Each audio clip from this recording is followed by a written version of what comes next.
Aula de hoje, nós vamos falar de indicadores de manutenção, quebrando paradigmas. Pois bem, para começar, nós temos que saber o que são os indicadores. Indicadores significam dados estatísticos relativos a um ou diversos processos que desejamos controlar. Eles são usados para comparar e avaliar situações atuais com situações anteriores, onde servem para medir os desempenhos contra as metas e padrões definidos por alguma organização ou alguma entidade. É importante ter uma ideia bastante clara do indicador que se pretende adotar e determinar com precisão o que você irá medir, o como você irá medir esse indicador. Você também precisa saber para que você vai medir esse indicador, qual que é o motivo, aonde que você vai medir esse indicador, de onde você vai pegar os dados, em qual momento que você vai medir ele, quando e quem que irá fazer essa medição para você nesse indicador. Pois bem, os indicadores de manutenção, eles podem ser classificados em três tipos. E são eles aqui, esses três tipos são estratégico, tático e operacional. Onde passando aqui pelo primeiro, que é o indicador estratégico, esse indicador ele evidencia os resultados globais da organização ou departamento e são de interesse direto da alta administração. Eles devem ser desdobrados nos indicadores táticos. O segundo ponto aqui então seriam os indicadores táticos. Esses indicadores eles mostram os resultados dos processos internos sendo utilizados como itens de controle pela média de administração, engenheiros e coordenadores. Passamos então aqui para o terceiro ponto, que é os indicadores operacionais. Eles são aqueles que medem a influência dos eventos sobre os resultados da execução dos serviços. Os resultados desses indicadores, eles são utilizados e controlados por supervisores e operários. Vale ressaltar aqui que é importante correlacionar as informações dadas por esses indicadores, ter uma boa correlação entre eles. Quer ver um exemplo prático desses três indicadores para ficar mais claro a diferenciação entre eles? Um exemplo de indicador estratégico, nós podemos considerar aqui então que seria a indisponibilidade de manutenção por quebra. Desdobrando ele para o indicador tático, ele ficaria como número de quebras por área. Aí você desdobra agora para o nível operacional, nós temos um indicador que seria número de quebras por máquina.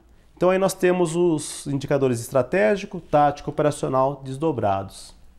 Esses tipos de indicadores nas organizações, eles são utilizados para pelo menos 5 pontos chaves. E são eles aqui. O primeiro, mensurar os resultados e gerir o desempenho.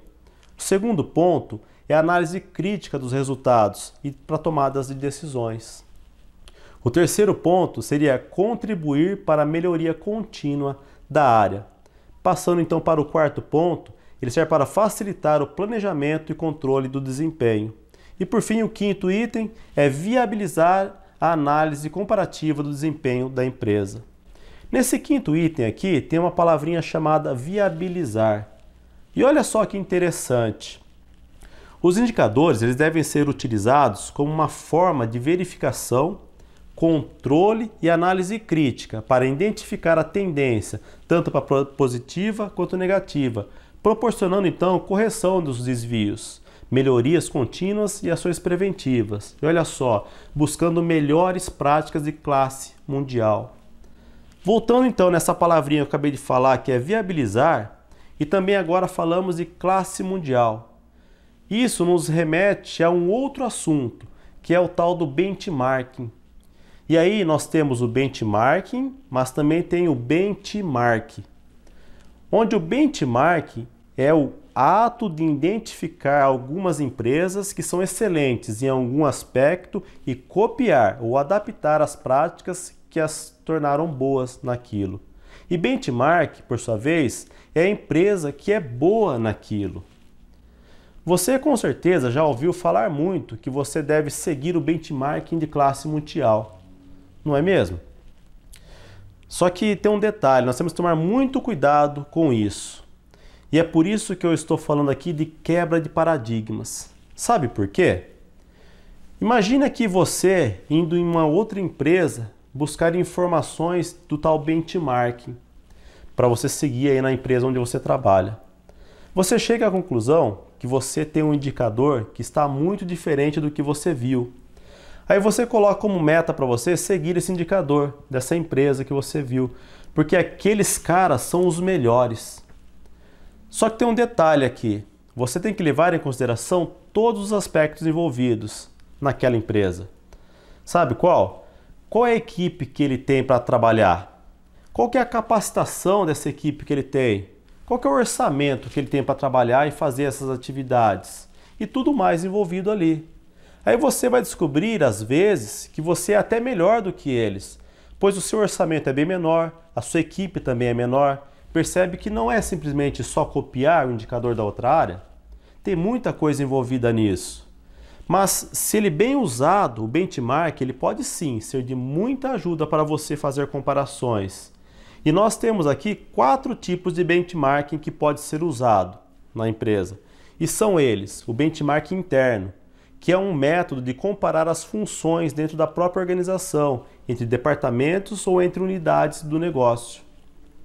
Aí, um outro ponto de benchmark que nós temos também é o benchmark competitivo. Esse benchmark é a forma de comparar os processos, serviços, produtos e métodos com empresas que teoricamente são concorrentes diretos à empresa que você trabalha. Um outro tipo de benchmark é o benchmark funcional. É a forma de comparar atividades funcionais semelhantes, porém de empresas que não são concorrentes diretas da sua empresa. E por fim nós temos o benchmarking estratégico. Esse é o tipo que possui um ponto de vista ainda mais radical, uma vez que promove a análise fundamental de processos que cruzam várias funções em vários setores, que possivelmente podem não estar relacionados.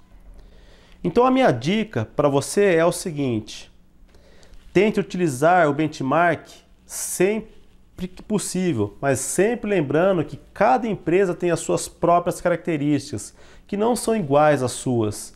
E trabalhe para ser o benchmark e deixe que os outros te copiem, ao invés de você copiar eles.